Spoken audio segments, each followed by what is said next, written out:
En vídeos anteriores hemos visto, por un lado, cómo utilizar estructuras selectivas como if o if-else para decidir qué código ejecutar en función de si se cumple una determinada condición, y también hemos visto estructuras repetitivas o bucles que nos permiten ejecutar un conjunto de instrucciones un número determinado de veces.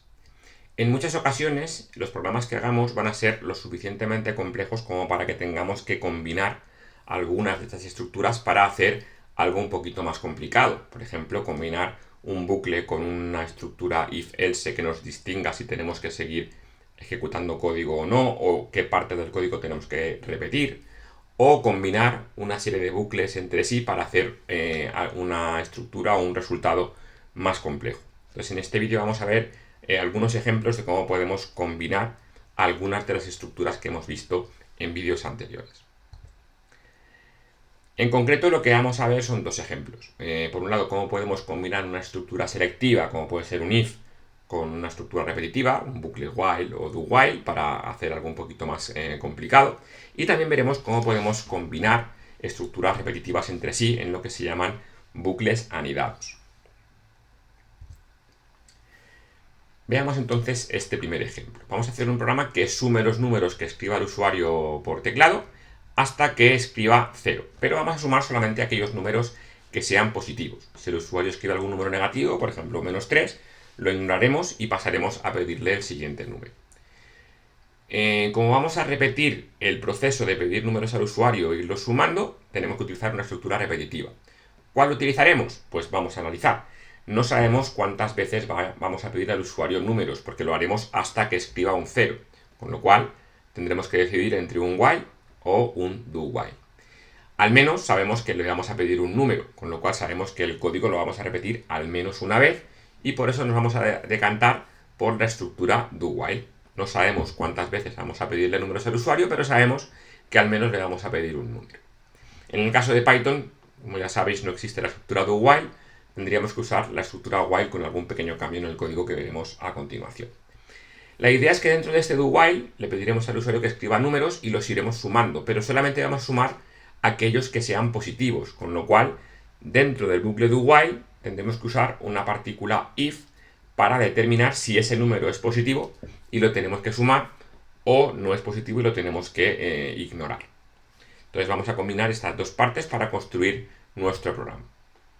En el caso, como siempre, de Java, C#, C++, la sintaxis es muy similar, salvo lo que son las instrucciones de sacar información por pantalla o pedir datos al usuario, que ya van a depender de cada lenguaje. Entonces este código más o menos se puede adaptar a los tres lenguajes, cambiando la entrada de teclado y la salida por pantalla. Lo que veis ahí es código correspondiente al lenguaje Java en concreto.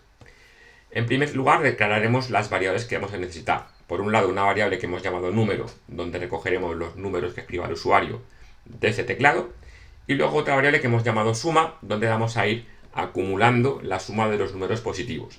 Inicialmente, como es una acumulación, vamos a inicializar la variable suma con el valor 0, porque inicialmente la suma de los valores que ha escrito el usuario es 0 hasta que vaya introduciendo valores.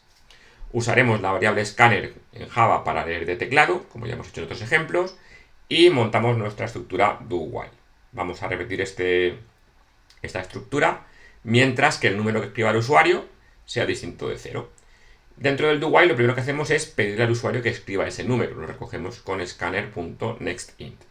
Ya tenemos cuánto vale el número. Ya lo hemos ejecutado la primera vez. Si el número es positivo, mayor que 0, lo acumulamos en la variable suma. Hacemos que suma valga lo que valía más el nuevo número. Lo podemos hacer haciendo suma igual a suma más número, o usando el operador de autosuma, que lo que hace es acumular en la variable de la izquierda el valor que tenemos en la derecha.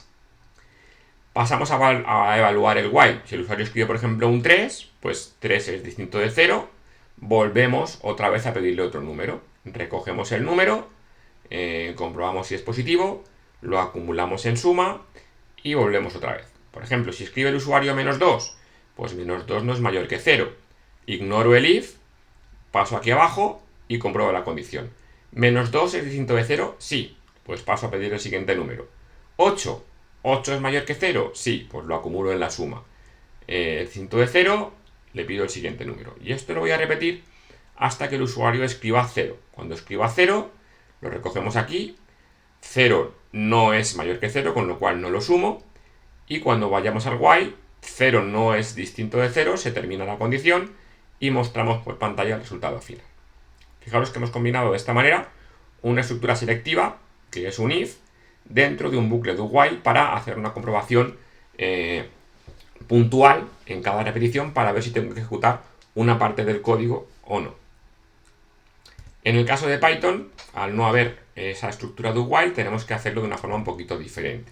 Lo que hacemos en este caso para sobrepasar ese problema de no tener el do while es darle a la variable número un valor inicial al azar, que no sea 0. Por ejemplo, podemos darle el valor 1, 10, 100, menos 1, el que queramos.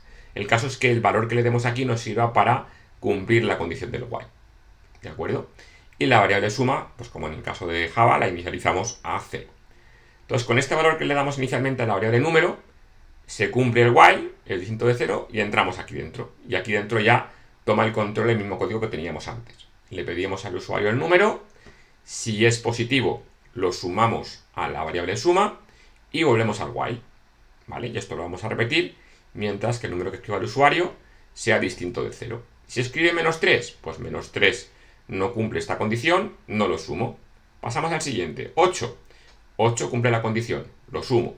Y repetimos hasta que pongamos 0. Cuando pongamos 0, no lo sumo porque no cumple la condición, paso al while y deja de cumplirse el while, salgo y muestro el resultado de la suma. En este segundo ejemplo vamos a hacer un programa que repita 3 veces por pantalla la secuencia de números del 1 al 5. Entonces, por un lado necesito un bucle que cuente del 1 al 5, como el que ya hemos hecho antes en otros vídeos que contaba del 1 al 10, y además otro bucle que repita lo anterior 3 veces, con lo cual necesitamos 2 bucles y que uno esté metido dentro de otro. El bucle que cuenta de 1 a 5 lo voy a meter dentro de otro bucle que lo repita 3 veces. Es lo que se conoce como bucles anidados, y es un concepto que muchas veces cuesta asimilar y entender bien cuando empezamos a programar. Entonces, como sabemos cuántas repeticiones vamos a hacer, en un bucle voy a contar 5, en otro bucle voy a contar 3, usaremos en este caso 2 bucles for, uno para contar de 1 a 5 y otro para contar de 1 a 3, y los vamos a combinar para sacar la secuencia que queremos. En el caso, por ejemplo, de Java, C#, C++, pues tendríamos un código parecido a este. Primero, hacemos un bucle que repita 3 veces, que cuente de 1 a 3, desde i igual a 1, mientras que i sea menor o igual que 3, y voy de 1 en 1. Y el bucle interior es el que cuenta efectivamente de 1 al 5. Utilizo otra variable, porque si no me va a dar error de que ya esa variable la estoy utilizando. Es muy típico que cuando utilice bucles anidados, pues que el bucle de fuera utilice una variable i, el siguiente j, podría tener más bucles dentro con otras variables, k, l, si el código es mucho más complejo. Pero en este caso el bucle de dentro va a hacer que la variable j vaya de 1 a 5, de 1 en 1. Entonces, este for lo que va a hacer es sacar por pantalla con println, en el caso de Java, pues la variable 1, el valor 2, 3, 4, 5. Ya he llegado a 5, termino este for y paso al siguiente. Ahora, i vale 2. Vuelvo a entrar y vuelvo a contar otra vez 5 veces. 1, 2, 3, 4, 5. Vuelvo al primer for. Ahora vale 3. Vuelvo a entrar dentro y cuento otra vez del 1 al 5. Vuelvo al for, vale 4 y termino. Salgo de este for, con lo cual ya dejo de contar de 1 a 5.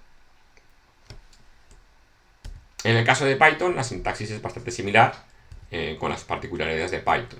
¿Vale? El bucle que cuenta de 1 a 5 es este de aquí dentro, con la variable j en el rango de 1 a 6. Recordad que el valor de la derecha, el segundo valor, no se incluye, por eso siempre tenemos que poner uno más allá de donde queremos llegar a contar.